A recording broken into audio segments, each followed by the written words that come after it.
Hey everybody, I'm Mike Marshall, and welcome to another episode of The Shift.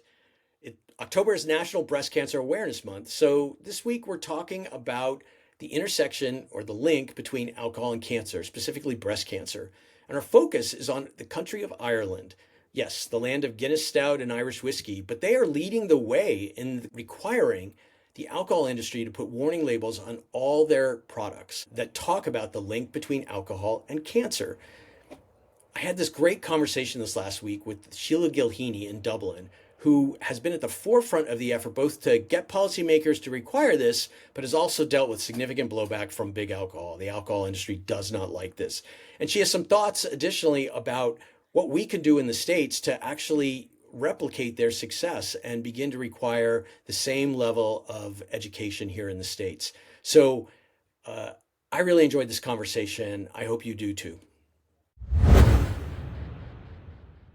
So let's just jump right into it. Are people still very ignorant about the intersection of alcohol and cancer? Yeah, unfortunately, that is the case. Actually, we had some recent research published here in Ireland from the Health Service Executive, which found that less than 4 out of 10 people would know that risk about alcohol and cancer. And in some ways, see, it doesn't really surprise me that it is this unknown kind of a factor, because the alcohol industry has worked extremely hard to make sure that we don't know about that risk. And when we think of Ireland, we think of pubs, we think of Irish whiskey, we think of Guinness. How is it that Ireland is at the forefront of this issue? And is there broad public support for the work that you're doing relative to trying to raise the awareness about the intersection of alcohol and cancer? Absolutely. Well, I suppose, it's possibly because we have indeed, we've had a problem with alcohol for a long time here in Ireland. And it was because we were having such a problem, and we knew that there was all sorts of implications from that. The 4 people dying every day from alcohol, 15% of the population would have an alcohol use disorder. More than half the population who drink would do so in a hazardous way. So, when you have statistics like that, there comes a point when I suppose people say, actually, we need to look at this differently. So that was the background, I suppose, to a very seminal report, which led to what can we do to try and address that. And, I'm very grateful for the people who would have been involved in writing that report and all of the evidence which they would have gathered from many different areas, looking at alcohol in all its guises. So we were very pleased when there was a recommendation to have warnings. We were even more pleased when it actually got through our parliamentary system here, so that it became law. But at the same time, it's been something that has been hard fought. What has been interesting is that even though the public, when you do surveys, are not really aware or not fully aware of the risks, when the question is put to them, well, do you think there should be labelling of alcohol products? There's overwhelming support for it. So more than 70% of the population would strongly support the labelling of alcohol products, as indeed they are supportive of many aspects of alcohol policy, like restrictions on alcohol advertising, and other things that would come up within that same piece of legislation. That's really fascinating. I've never seen any polling here in the United States, because we're just starting this conversation about whether there would be support for it. But I do want to point out to our listeners that you said 4 people die each day as a consequence of alcohol, correct? Yes, Ireland? in Ireland, yeah. Yeah. It's about 5% of our deaths would arise from Yeah. alcohol. So here in the United States, it's almost 500 people a day. Obviously, we are exponentially larger, but most Americans are not aware of that. More people die each day from alcohol than gun violence, car crashes, and opioid overdoses combined. And yet those other 3 issues get not nearly the focus they should, but they get way more focus than we have here in alcohol. Yeah. So, and let's sort of center this conversation a little bit, first by saying, in 2018, there was a decision to do labeling, but it wasn't to be implemented until 2026. Is that correct? Yeah, there was a complicated process that had to be gone through. You know, the legislation was passed, but then you needed what's called secondary legislation to actually say, well, what's exactly going to be on this label? What's the Right. size of it? What's the font? What's the colour? You know, those are technical details, and that Yeah. had to be worked out. And then there's a process to be gone through to notify at EU level, and there's various things that have to be worked through there because Ireland is part of the EU, and it's important that.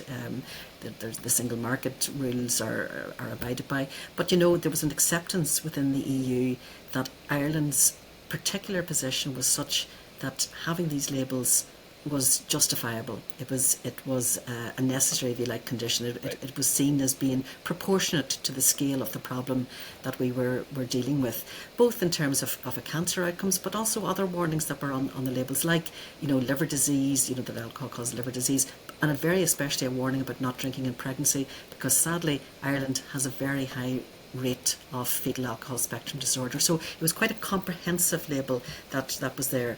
So yes, it got through all of that and was due to come into effect in May 2026. And I And have to now, say, yes, there's a bit of a and now pause it's now. now it's been delayed. We'll come back to that, but let's first address this issue of do labels really matter? You know, like people that are pouring themselves a beer, not spinning it around and reading word for word what's written on there, right? So talk a little bit about why your organization sort of has you've been the driving force once the decision was made to move this forward. Why do labels matter? There's a number of things that I would point to. I think very fundamentally, consumers have a right to know the risk. They genuinely do. And, you know, when we look at alcohol, compared with every other product that we would consume, we have very little information on the label. For example, you don't even have information about the calories or the ingredients that's in the product, which is completely different from every other consumable that you would have, at least within in the EU. So Yeah, that's the we have first it on thing. Big Macs here, right? Yeah, Like we, that's the first thing that I would say. We have a right to know. And right? it's just basic information. What people choose to do with that information is up to themselves, but we Yeah, have that right to know. I think the second thing that I would say is that actually well, firstly, when people do have the information, and we've seen this from experiments that have been carried out in Canada, for example, when people see, for example, a cancer warning label, they do actually modify, they do change behaviour. So, famous experiment that was carried out in Canada with putting cancer warning labels on, and they saw a 7% reduction in consumption or in sales of alcohol products that were labelled. So there is an effect, there is something that would come from it. And then I think the third thing is that I think it's not just about changing one individual's, whether they drink a bit more, drink a bit less, whether they don't drink at all. It changes the conversation. It puts it out there that actually alcohol causes cancer, or you know, or the other risks that are there, and that changes. That's a longer term effect. That's actually more about, well, what's the next generation gonna think? You know, they will see those labels. They'll be in their household. They'll know that that's there. So it informs people who are not even thinking about drinking, but kind of go, oh, actually, you know, maybe there's something in that. And then the fourth thing, because there's so many aspects to that, we also see from research that when people are informed about the risks from cancer, it actually changes their view of other alcohol policy measures. That when they look at it, they say, oh, well, Interesting. actually, now I kind of see maybe it's a good idea to have restrictions in advertising, or maybe it's a good idea to increase the taxation on alcohol because of these particular risks that are there. So it's not just one thing, it's a multifaceted kind of a thing. It's overall, when you look at it, it's a good thing. Yeah. There's good reason to do it. Well, and as I hear you talk about that, what I think of in the context of here is that it helps change the narrative in a way. You know, it puts the science out there, makes people talk about it, and it begins to redefine this notion that alcohol is part of a healthy lifestyle, which is what the alcohol industry has been promoting through, you know, $5 billion of marketing here in the United States for the last 20 years. Um, so let's talk a little bit. It got delayed. I It think to did. Yeah. 2028. Is that right now? Yeah, so it was due to come into effect next year, May 2026, and has now been pushed out to September 2028.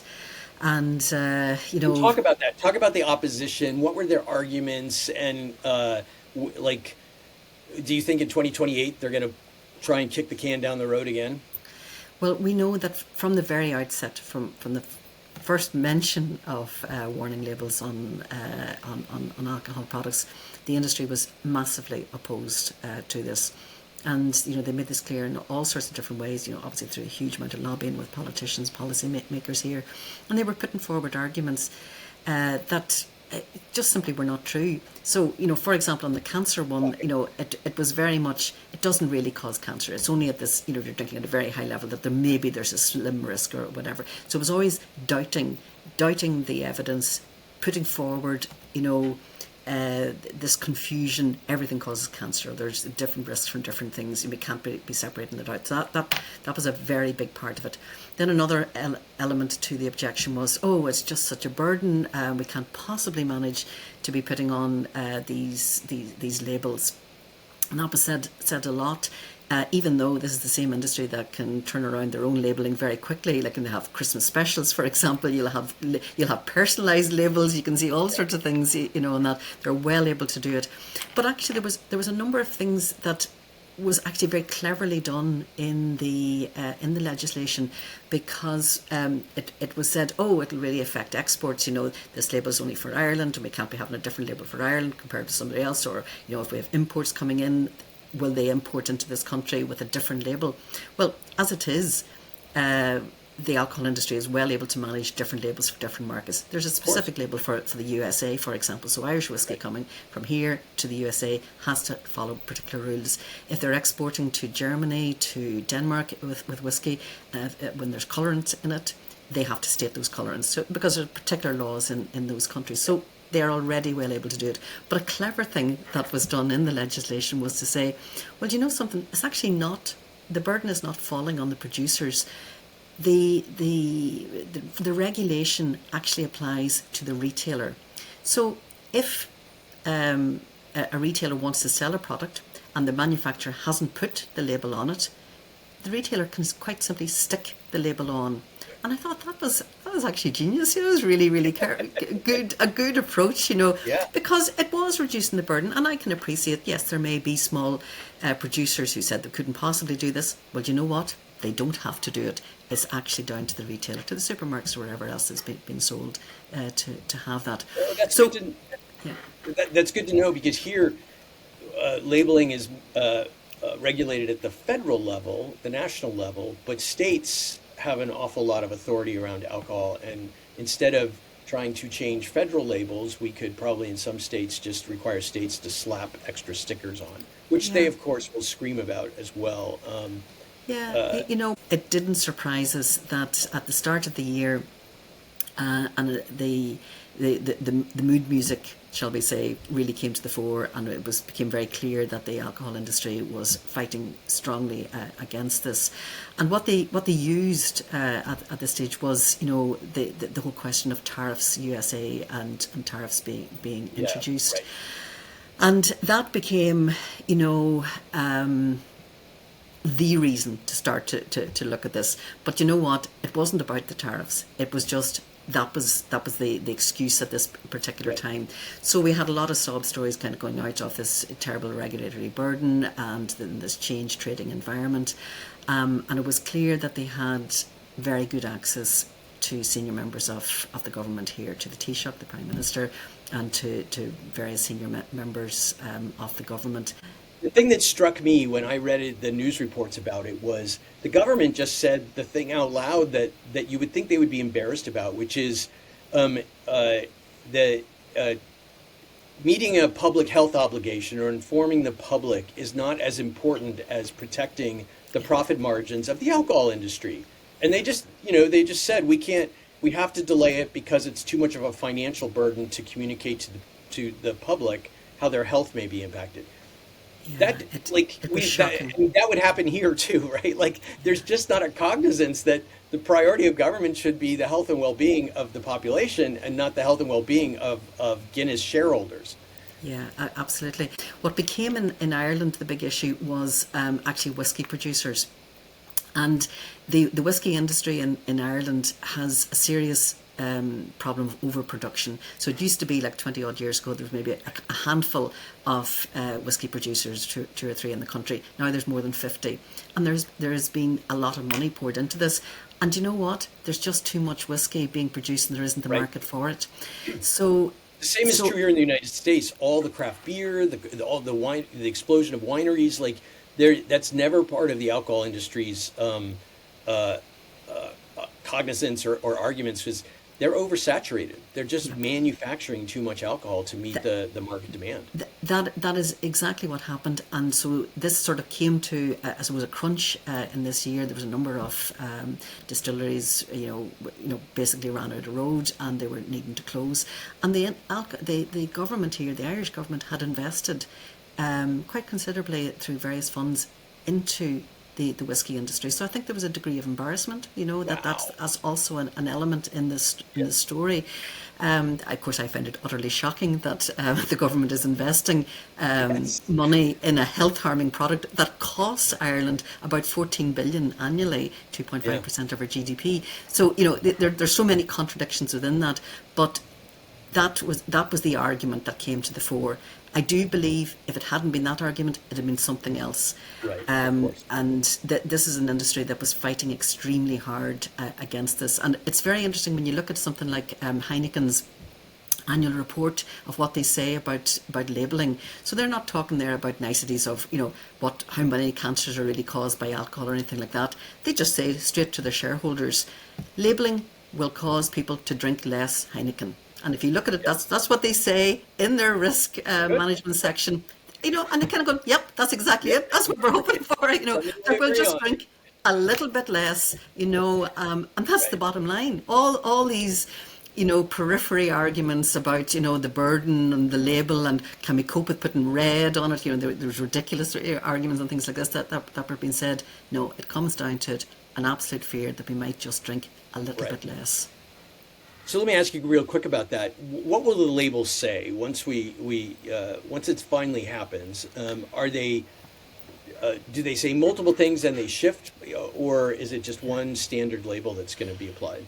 Yeah, so it's one standard label. It gives a number of warnings. It says that there's a link between alcohol and fatal cancers, that alcohol causes liver disease. There's a graphic warning, like a little graphic icon about not drinking in pregnancy. And there's a link to a public health website to ask about alcohol, and also just some basic information about the number of calories in the product and the amount of alcohol in it. Wow. So it's a text-based. It's not huge. I wish I have labels. I don't have it here in front of me, but it's not very big. That kind of size. The funny thing is, we're already seeing the labels on products here in Ireland, because although it was delayed, like from about April onwards, we started to spot these labels actually turning up on products, and believe it or not, they were turning up on the wine products, and it's to do with the business cycle. So the way wine works, particularly in Ireland, we don't produce it. We import it, and it comes in big vats or containers of some description. It gets bottled here, and it gets labelled here. And simply the business cycle is that they bring in large quantities at any one time, and they're working months ahead. And so they were working on the entirely reasonable supposition that the government was going to stick to its own law, and they were busy labelling it. So, while all of this discussion was going on, kind of April, May, June, we were actually looking at these products. We were going into shops and we started to count. There was one shop we were looking at, we saw 70 brands that already were carrying the label. So we were seeing it particularly on wines. We're starting to see it in some beers, and we're even seeing it on local produced ciders here in Ireland. The question, I suppose, for us will be, will the pressure come from the retailers, for example, on, say, those wine products to take the label off? But what it certainly has shown to us is the industry is well capable of managing these labels. Right. So that has blown that argument out. And I think that at least does help us, when we would come forward to, September 2028. Well, look, you were able to do it, along, and surely clearly we're did. causing you more hassle to be taking it off and putting it Yeah, on something else. So that actually is the one thing that really gives me confidence, or at least hope. I was a that's better way fascinating. of putting Let it. me That it is there. Can I ask you this? Here in the States, we have obviously for many years, many decades, have had tobacco warnings. Do you have tobacco warnings there, and how does Yes. this compare to those warnings? So I would say it's a much milder warning compared with the tobacco warning. So the tobacco warnings that we would have here are big, they're graphic, and they take up a lot of the size of a packet of cigarettes. This is much smaller in comparison, much less graphic, not just, it's not in your face in the way that the tobacco one is. But again, the way I would always look at this is, it gives information. Um, Other countries may, go ahead and do labelling, and they may do a better label. Who knows? Or because there's many things. There could be rotating labels that could come up. But I would strongly feel that it is a start, and in the same way as the tobacco warning when it began, it was quite a small label. Right. It wasn't maybe as graphic or as large in the way you see it. I think for us, it's, Ireland is, if you like, it's laying out a stall. It's setting out what can be done. I would hope that others will look at it and will not only do the same, but maybe do even better. Do you know, are there other countries in the EU that are now looking at labeling seriously since Ireland started the Yeah. conversation? So certainly across Europe, there's definitely consideration of this. Norway, which is not in the EU, but in Europe, obviously, it is also considering labelling at the moment, and they have gone as far as they've published the labels that they would like to see, and they would include cancer warnings, but they would be in that kind of rotating, change here to Yep. a number of labels. The UK recently announced that it was going to look at labelling as well as part of a 10-year plan. To address some health issues. So it's a growing conversation is what we would definitely see. Now across Europe, what we can also see that the industry is doing is saying, oh well, we should go for a harmonised EU label, which kind of sounds reasonable when you say it like that, and indeed that has been another argument about this. But actually what they would want is a much diluted label. They kept saying, "Oh, Ireland, hold on. Let's wait for an EU-wide label. One which would not be as clear and direct. That would say as." They give you the actual facts, and in fact, what they're very keen to have is not a label at all, but a QR code. Which are you going to Oh, stand in a supermarket and look, get out your camera and try and look at and see that that has been a plan, and we know, and this it would be our concern about the delay in the labelling is that the industry sources certainly are saying, well, we don't see this just as a delay, it's an opportunity to rethink and to move it back into the EU sphere.